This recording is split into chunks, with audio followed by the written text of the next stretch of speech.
Hi, I'm Dr. Jean, the Results Queen, and I am the founder of Caveman Brain. I'm super excited to be on the show today. And let me tell you the best advice I ever got. It happens to be right here in my office because you really should keep the best advice you ever got close to you. And that is just keep swimming. Like Dory in the movie, you just got to keep swimming and keep moving your feet forward because good things will come to you as long as you keep moving. Wow. Just keep swimming. Love that. So when did that first come to you? Who told you that? I know it was probably before Dory. So talk to me about that, Gene. Actually, it was after Dory, believe it or not. Yes. Okay. And believe it or not, my car is Dory Blue, and my car's name is Dory. Of So yes, course. of course, right? Why wouldn't I be that way? So actually, I was talking to my CFO, and we were talking about the business and what was going on, and she was like, Jean, you always remind me of Dory. And I said to her, really? Because you remind me of Marlin. And she said, and she said, truth. I mean, we're both big Disney people, and we didn't really know each other. Like we didn't really know each other. She's like, "You're a Disney fan?" I'm like, "Yeah, aren't you?" She's like, "Yeah, of course." I'm like, "Who isn't a Disney fan, right?" And so she said to me, "You always just keep swimming," and I'm always impressed by that. So I was like, "Ah, well." You're Marlin, and you're always questioning about the stuff that I'm doing. So therefore, perhaps that's our relationship. So now, actually, on my team, you have to pick a character that goes with Finding Nemo, depending on Nice. yeah, that's how we actually refer to each other as team members. Because Oh, that's so I'm fun. Dory and my CFO is Marlon, and then we've got Flo, and we've got different people. We don't have a Dora. I have to say, there's no Dora on our team. So but Okay. Darla was her All name, right. right? Well, that's Yeah, yeah. no Darla. That's okay Yeah. though, right? And no, yeah, and no Nemo. There's no Nemo. So we kind of keep Nemo sacred, and because Okay. doesn't everybody want to be Nemo in the sense that we kind of think of our clients as Nemo because they're the ones who are exploring and thinking and wandering around in the forest and working to figure out something that they want to see and do, and we're here to help them get to where they need to be. So that is we usually use our clients as Nemo. We have not let any Nemo on our team yet. That's good. Mhm. No, clients should be at the center of our Yeah, we universe, right? That's should. who we focus on. That's who we serve. All that. So with that, uh, do cavemen eat fish? Is that how? Is that why we've got caveman brain? I mean, how did this happen, Gene? How did you come up with this caveman brain thing? I've owned a company for a very long period of time, and I don't know about you, but have you ever hit a dry spell in terms of new business development? Oh, of Yeah, course, right? sure. Yeah. So there's different things that we can do when we hit a dry spell. None of them were working for me. And I thought, what the heck am I going to do? So I hired 4 different coaches, one of whom happened to be a Harvard neuroscientist.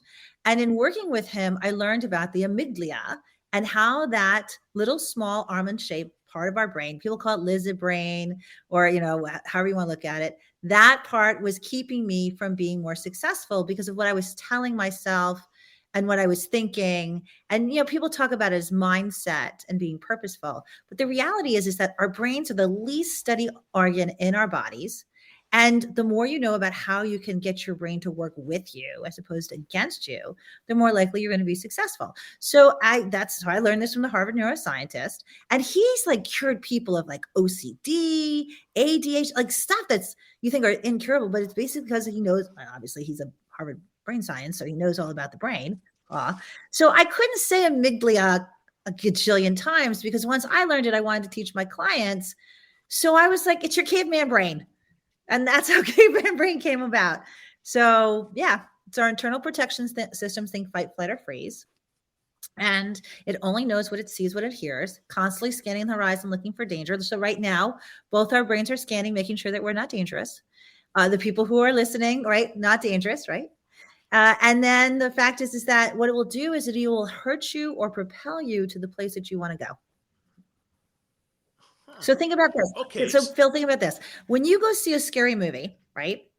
And you're watching and the victim's about to get killed and you're like, no, don't go there, right? Your heart starts to beat a little faster, your hands get a little clammy. That's your brain reacting to something that's just not real. And that's caveman brain. So in new business development, think about how many times people talk about things and it's just not real. So like, for example, call reluctance. How heavy is the phone, right? None of us want to pick up. I was talking to a colleague last week. He goes, Jean, I've been sitting in my office all week. I would love for someone to call me. I'm ready to be interrupted.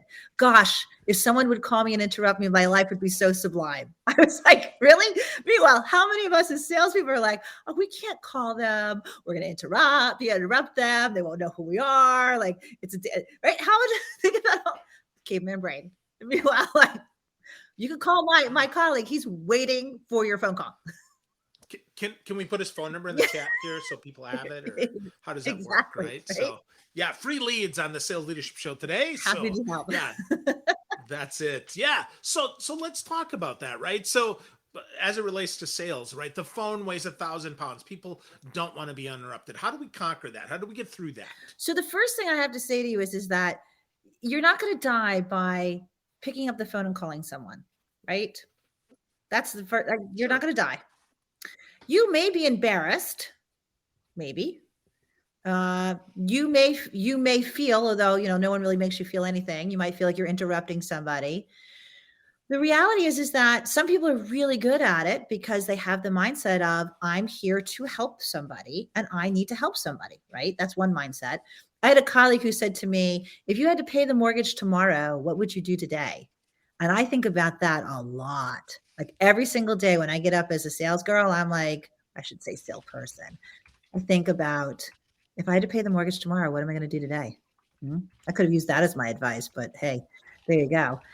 So then that's the second thing, right? So you're willing to do it. And the third thing I think is really like, what are you going to say?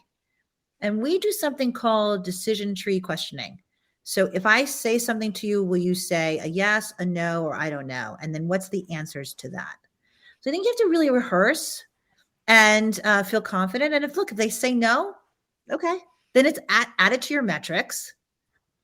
I had a colleague who knew that it took him 9 no's to get to a yes, and he used to send thank you notes to all the people who said no to him. Swear to God. I love that. Yeah, because he was like, thank you so much for having the courage to tell me no. I really appreciate you, and I wish you the best on your journey. And that's because he knew his metrics, and that's the other thing, right? So, it's what we tell ourselves. That's so interesting, and for so many, right? The whole I love that question though. If you had to pay the mortgage tomorrow, what would you do today? Obviously, I'd make more phone calls. Obviously, I'd be willing to interrupt people. Obviously, I'd ask for the sale, right? But why don't we always have that level of urgency? I mean, is it just because we know we're not going to get eaten, or is it because we think we are, or what? What's our caveman brain telling us, Jean? Well, so I read a book. My daughter was a competitive equestrian, and I read a book by an Olympian, an equestrian, Olympian equestrian, I guess is how you say it. And there was 2 things I took from the book. One was love your next horse more than you love your current horse. So because when you trade up horses, you got to move the other horse on. But the other thing is kept really is that it said horses are like humans. They're lazy and have to be motivated every day to do something. So just think about that. We're lazy. We have to motivate ourselves. We have to motivate ourselves to get out of bed, to get dressed, to brush our teeth, to go to work. We have to motivate ourselves. And then we have to motivate ourselves to call people, make appointments, ask for business, right? And then we also don't want to come off as pushy, salesy, or aggressive because then, we're the ambulance chaser and the used car salesperson. So who wants to be that? So, Yeah. Right? Wow. So our image of ourselves as a sales professional is getting in our way. Yeah. Sometimes it just is. Yeah. And a lot of times, and I think also there's an ego thing, right? Especially as sales professionals, we all are like, hey, look what I did. And we only feel like we're as good as our last best sale, right? So if we're not doing really well, do we really want to tell people? Especially if I was the tough salesperson last year and now I'm not. Yeah. What's wrong with me? Or I'm a one-hit wonder. Again, those are all caveman brain thoughts. No, I had a personal trainer used to say, is it luck or can you actually do it? First time was luck. Second time you actually could do it. That's what he used to say. Okay. So what if it is luck? What if we can't do it again? Then how do we get out of that slump? Well, I think the question then comes back to, well, what is it that you want to look, what do you want to achieve? Right. So we do something called Z to A thinking. Most of us think A, B, C, D, E, F, and then we get somewhere lost in like M, N, O, P. The fact is that we say to people, start with the end game in mind. What's the Z that you want? And is it realistic? And then what's the Y? What's the X? What's the W? And if you think about what that step is to get you to that step, if you start to work backwards, you have the right steps to move yourself forward. Seems kind of strange. But if I'm in a slump, well, what am I doing? What am I telling myself? And what's the thing that I need to do? And I don't know about you, Phil, but nowadays it's taking much longer time for people to say yes to us. I don't know if it's right. Yeah, I don't know if for it's sure. the economy. I don't know if it's pre-pandemic, post-pandemic. I don't know. I don't know if it's the recession that people worry about, but all of my colleagues are like, it takes so much longer. So then we get tired, we get bored. Like, I've called you 7 times. How many more times should I call you? Yeah. Right? Yeah. So yeah, I think the reason for that is it isn't just that they don't want to say yes, that it takes longer. I think it's that they're not powerful enough to say yes. They often have to de-risk that solution and they have to get someone else involved, right? So now it's like, well, I'll give you a yes, but I'm not the final yes. Mhm. Right? I got to find another person to bounce this off of so that I can de-risk my Yeah, yes. right. So think about, I totally agree with that, Phil. And if you think about how do you de-risk your sales process to make it easy for the person to say yes? Do you need to up your value? Do you need to be feeding more into their pains? And people don't like consequences selling. Like that is not. They're like, I want to sell on happiness and rainbows and unicorn. No, people buy on consequences. So that means that you have to noogie down on consequences, and people are like, ooh, I don't want to do that, right? So I think people are Yeah. just busy too. They're just busy. And I don't know about you, but I got like a gajillion emails sitting in my box. Right. So now you're a Absolutely. salesperson and you got to get to me. Okay. I'm happy to talk to Good you because luck, I'm a right? salesperson. So I'm happy to talk to you. But that's not how most people think. Right. No, that's right. That's right. So with that, you talked about the importance before, and I want to get back to that about the practice. And I had the folks from the practice lab on a couple of Oh, weeks very ago. cool. They talked about the power of deliberate practice. Right, we have to get really intentional about that. So writing scripts. I mean, what do you suggest about that? Do we have to write our talk tracks out? You mentioned yes, no, I or don't not know. right now. Was I it? don't know. Or I don't know. That's Right. it. Yeah. So, So do we write that out, or how do we get well, there? so Like most people how are many like, times do we have to decision oh, tree? I'm so sorry. I didn't need to interrupt you.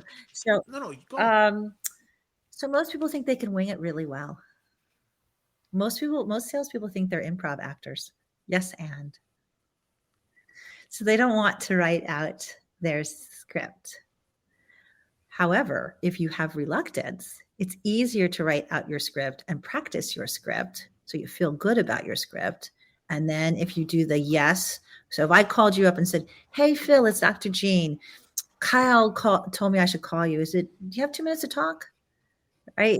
Yeah, And see, you said yes. Okay. So now I can go down my yes path. But you could have said, no, I don't have time to talk to you, which I'm sort of thinking to myself, why did you pick up the phone? I could have left you a voicemail. But no, I can't talk to you right now. Okay, well, now I can have that path in terms of what I'm thinking about. Or you'd be like, well, I don't know. Maybe I got a minute or two, right? And okay, so then I've got that path. And I really truly believe that if you start to think about your path, do you have to actually write and script it out? I often stand in my office and think, okay, I'm going to be talking to Phil today. What if I said this? What would he say? If I said this, what would he say? If I said this, what would he say? How do I get him to say yes to whatever the outcome that I want? Because I might not want you to be a client. I might just want you to give me another phone call because I cold called you, right? yeah, I piqued your interest enough. I could say to you, Phil, look, I want 2 minutes.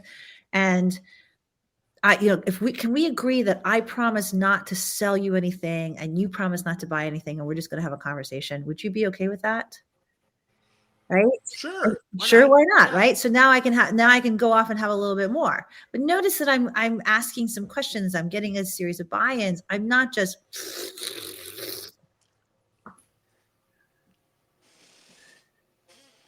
That's so funny. That's so true, though. That's so interesting because so many, to your point, if it's a cold call, yeah, the first yes is, will you talk to me?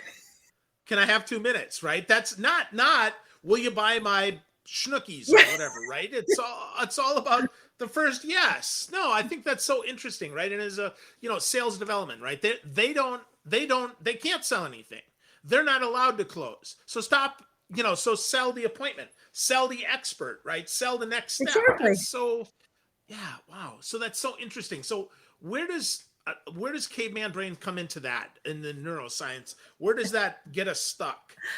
How many of us don't want to pick up the phone and make the phone call, right? How many days? So it gets all the way back to that. Oh Okay. yeah, like so. I mean, I had a client. God, I love this client so much. I had a client and she had a lot of challenges in her sales process. Her whole team did. And I said to her one day, I was like, do you ever ask for the business? Like, do you literally say, hey, do you want to work with us? When would you like to get started? And she said, no, we never ask. I'm like, well, how come? She said, because they'll tell us when they're ready. And I was like, really? They're going to tell us when you're ready? I said to her, have you ever heard of something called the facilitator buyer? That's what we teach people to do.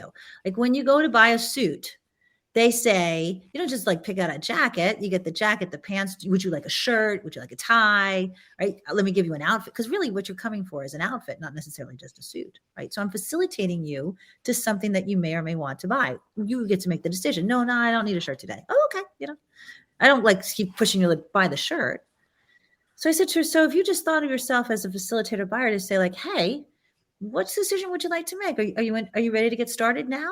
Or are you thinking about starting some other time? What are you thinking about? And she was like, wow, I've never done that. So, okay. And guess what? Within like 2 weeks, she had a ton of sales because she didn't ask. So, think about, and I'm going to say this to your audience. Think about like, what are you not doing? Are you not asking? Are you not getting? Are you not rewarding yourself enough? That's another thing that salespeople do. We don't reward enough. We're just like constant little emotion machines. And so, not what we call it celebrating success. So, success celebrations. Without having success celebrations, your brain gets tired. You burn out. We don't take enough recovery time. There's a lot of things that caveman brain does to prevent us from continuing on in the journey that we want to be successful in. So those success celebrations, like what? Tell me what one of those looks like. Oh, so I worked with a large healthcare company. And when we got there, the owner wanted Operation Freedom. That's what she wanted. She wanted the leadership team to run the organization, and she wanted Operation Freedom. Okay, so we were really doing a sales process. We were doing more strategic planning, 90-day monitoring, leadership development. We're doing more of that, which is fine. So every quarter we would show up, we would develop their 90-day plan. And at the end of the 90-day plan, they had to pick something that if they were super successful in the 90 days, what would they do? So they had dinner together. They went and saw a Broadway show. They bought watches. They had a trip. They had all different types of things. Okay. 4 years later, now we only did 90-day planning. So 4 years later, that's 16 quarters.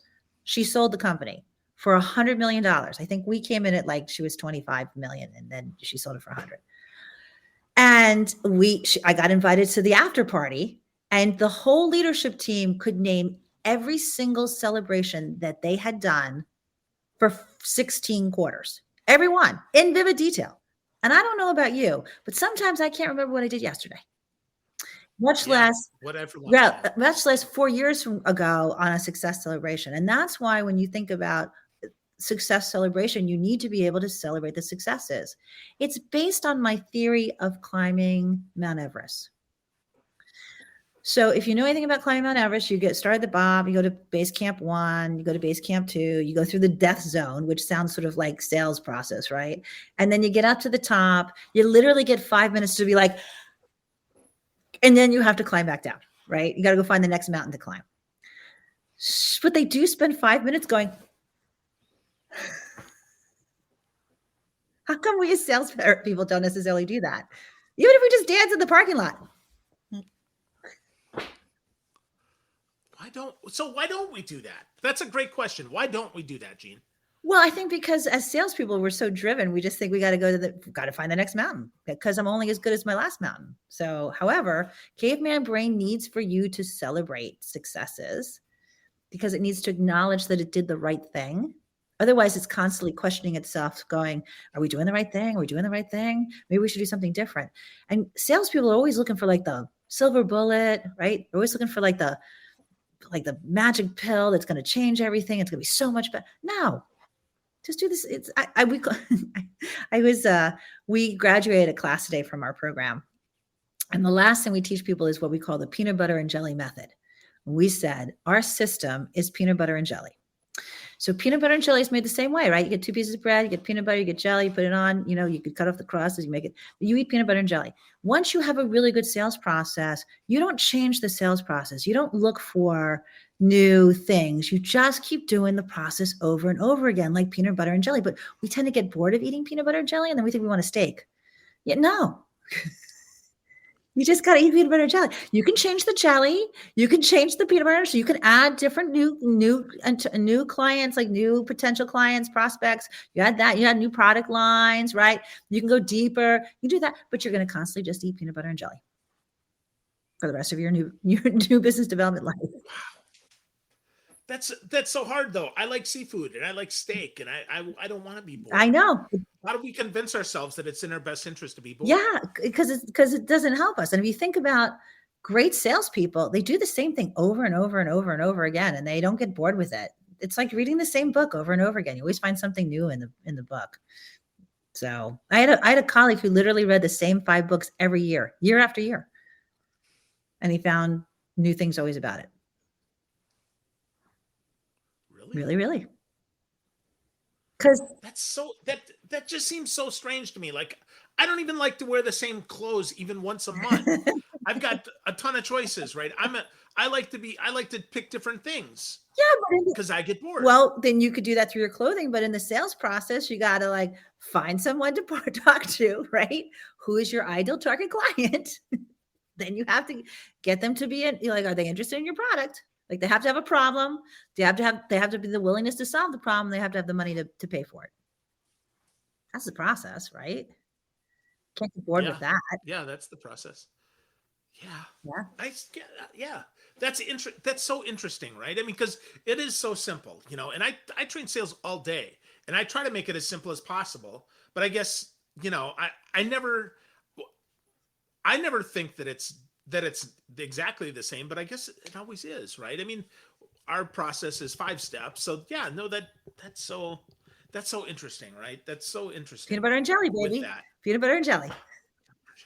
That's good. That's good. So with that, right? So why are, you wrote a book about stop focusing on goals and start setting, focusing on results. So why and I know obviously being the results queen, that's your thing. So are goals bad or what's the deal? Well, so I'm going to tell you this. The reason why I'm the results queen is my clients actually crowned me the results queen. They kept telling me like, you're the queen of results. Like we get such great results with you. You're like the results queen. And eventually I thought, gosh, maybe I should just trademark this and become the result. Someone's telling me I'm the results queen. So I called my IP lawyer and I said, like, I think I should be the queen of results. And he was like, oh no, you need to be the results queen. I was like, why? He goes, because Jean, the results queen, sounds really great. And then when I got a PhD in business psychology, I became Dr. Jean, the results queen, which was even better, right? So when you think about, now hold on a minute, you're going to ask me about the book and why you should give up goals. Okay, so think about how many people achieve their goals each and every time consistently. Not many, right? So in the beginning of the book, I write about this study. Some people think it's fictitious. Some people think it's not, but that only 5% of the population actually set goals and achieve goals. And when I said if only 5% of the population is setting and achieving goals, what the heck is the 95% of us doing? Right? So why are goals not working for the 95% of us, even if those who do set goals and don't achieve them, right? I don't know about you, but I've set goals for years and I'm like, and then you get You get bored because you don't want to eat peanut butter and jelly anymore. Oh, okay. I got to find 35 new clients this year as opposed to 30. Yay, team, right? Okay. So the idea is that our brains actually don't react well to goals. It doesn't understand what a goal is. Think about cave people. Did we go, I have the goal to eat today? I have the goal to survive today? You're like, that's not how caveman brain thinks. It thinks of, I need to survive. That's the outcome. That's my result. Let's go survive. I got to eat. I got to go find something to eat. Let's go eat. That's the outcome. It doesn't give a goal. And I really do think that goals come from sports. Like we're always like soccer, right? I really do think because we're very sports metaphoric or society. So I think it really comes from sports. But the reality is the caveman brain knows about results and outcomes. And if you start talking about results and outcomes, I swear to God, it's so weird. When I tell my clients, like, let's change these goals into results and outcomes, they always get them. They always achieve them. They always make it. Whereas, and then they say things like this, Dr. Jean, I never could make that goal before. I'm like, that's because it's a goal, not a result. So how do we flip that, right? If let's say my goal is to make $1 million this year. How do we change that to a result? Is that really realistic for you to make $1 million? How many clients does it take for you to do that? How many clients give you the actual sale? Like what's your actual sales average of a client? Okay. So let's say it's 10K. Okay. Right. So that would be 100. That would be 100 clients. Right. So 100 clients. So is it realistic for you to get 100 clients divided by 12, which I only divide by 10 because I can't divide by 12. So 100 divided by 10 is 10 a month, right? And then again, and this is how caveman brain thinks. So divide 10 divided by 4, right? Which is each week. Yep. So is it realistic for you to bring 2.5, which, who's 2.5? So, and caveman brain does not like 2 or 3. It likes either 2 or 3. It wants you to be definitive. The reason why it hedges is because it's afraid you're going to die if you make a decision, but you're not going to die whether you pick 2 or 3. So you can either pick 3, right? Which would be 3 a week, which would be 12. So then you'd make 120, right? And you probably have a little time that you may not, or you pick 2, right? Because remember, I divided by 10. You have 8 weeks left. So if you got 2 clients a week for 12 months, is that a doable process for you? Yeah, that's doable. Yeah. Okay. So then now we can talk about, so see how caveman brain divided it all down to something that was doable.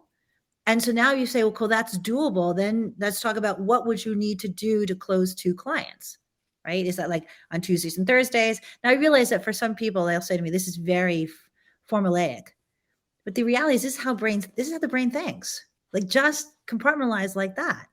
And if it's not, we had a saleswoman that we were working with in our individual coaching program. And she's like, I need to meet 50 people every week. And I said to her, well, who told you that? She said, my sales manager told me I need to meet 50. I said, do you know 50 people? Like, because 50 times 4 is 200 people. Do you know 200 people that you could meet? I don't know about you, but I didn't have that many people at my wedding. Right. So like and that means that basically you've got to talk to, divide 50 by 5. You got to talk to 10 people a day. Is that possible? No. She's like, no. Well, guess what? You're never going to make that sales goal or that meeting goal or whatever it is that your manager said, because you don't have the ability to do it. Caveman brain will then shut you down. And then she calls and she's like, oh, so I said to her, how many people do you think you could meet in a day, a week, a month, a quarter? And perhaps we can go back to your sales manager and say, look, because the reality is the sales manager is not interested in meeting people. Like, that's the wrong metric. He really wants you to close business. He thinks by you meeting more people, you'll close business. But the reality is you need to meet the right people to close business. So see how caveman brain gets in the way from even our sales managers, our sales team, right? So and that's how the brain thinks. That's why goals don't work. That's so good.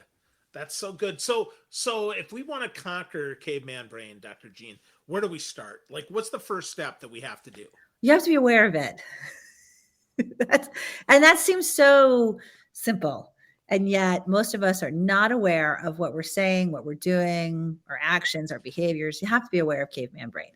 Most of our clients will call me and they're like, Dr. Jean, my caveman brain. I'm caveman braining. caveman brains become like a noun, an adverb, an adjective, a verb, like I'm caveman braining.